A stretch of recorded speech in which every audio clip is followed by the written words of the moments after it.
Hey guys, it's Anani. Today's video is actually a request from one of my viewers. They left a comment on my previous video and I actually thought all of these questions were great. I wanted to hone in on this one particular question because I thought it was genius. How to tell that you are not yet ready to move off grid. Off-grid living is the way to go. I don't believe in being connected to the system. However, there are things that you need to be aware of to let you know if you are ready to make that jump or if you need a bit more time to prepare. So with that being said, let's talk about signs you're not ready to move off grid yet.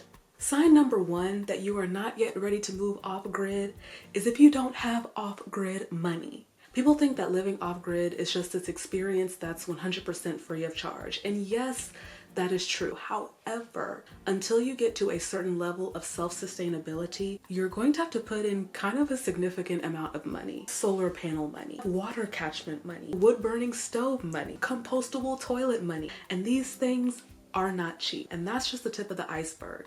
Take the time, plan a budget, see what you need, save 10% more than you think you need, and only then are you ready to move off grid. The next sign you are not yet ready to move off grid is if you don't have a plan. Before you go full on survivor man, you need to make sure you have an idea of what you're doing. Where is your land gonna be? What state is it gonna be in?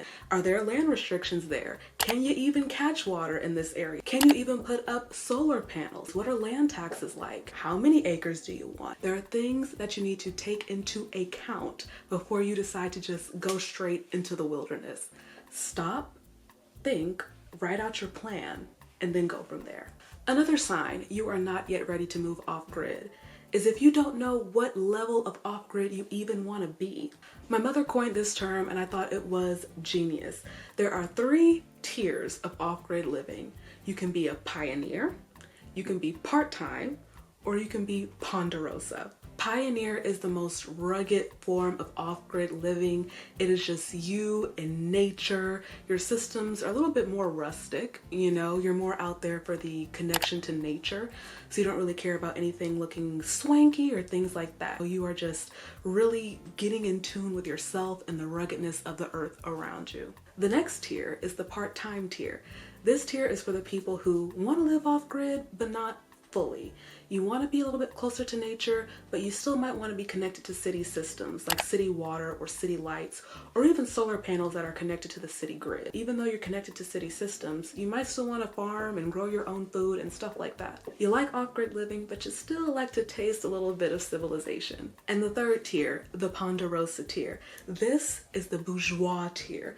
This is off-grid living, but done so swanky that it makes everybody want to live off-grid. Your gardens are decked out, your solar panels are optimal, your rain catchment systems are fantastic, compostable toilets with flushing mechanisms, wood burning stoves, the best in the game. You are off-grid, but you are off-grid in style. Once you decide how far into off-grid living you want to be, you'll have a clearer understanding of where you want to go, your budget, and things of that nature. Another sign that you are not yet ready to move off-grid is if you haven't done at least 100 hours of research into off-grid living. Living off-grid is very serious. It takes a lot of persistence, dedication to this kind of a lifestyle.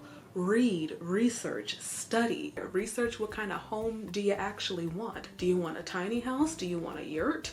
Do you want a mobile home? Learn basic construction skills, poisonous plants in your area, your land laws, systems for you and your family. Take the time, do the research, and know what you're getting yourself into. Another sign, if you don't like to be on nature's time clock, you might want to wait until you are before you move off grid.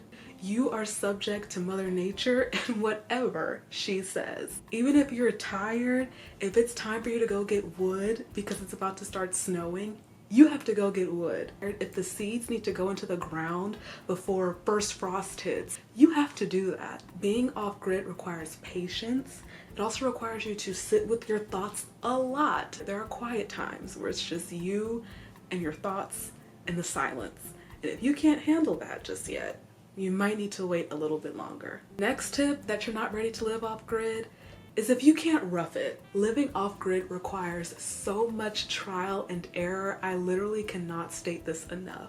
There are going to be times when you are painfully uncomfortable, and you're going to have to push through. If you are not ready to be a little bit uncomfortable, and sometimes for a long stint of time, you're not ready to move off grid just yet. Living off grid is super rewarding. However, there are things you need to take into account before you make that leap. What's good about these tips is if you have any of these off-grid red flags, now you know what to fix. And by the time you do, you will be fully ready to make that step to self-sustainable living. The countdown to Jamaica has begun, guys. I promise you guys, 2025, and we are right around the corner. Stay tuned. We have great content coming soon. I'll see you guys in the next one. Bye.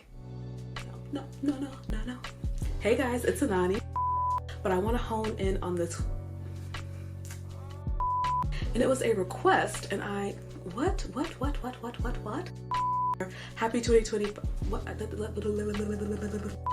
left to me on my previous video.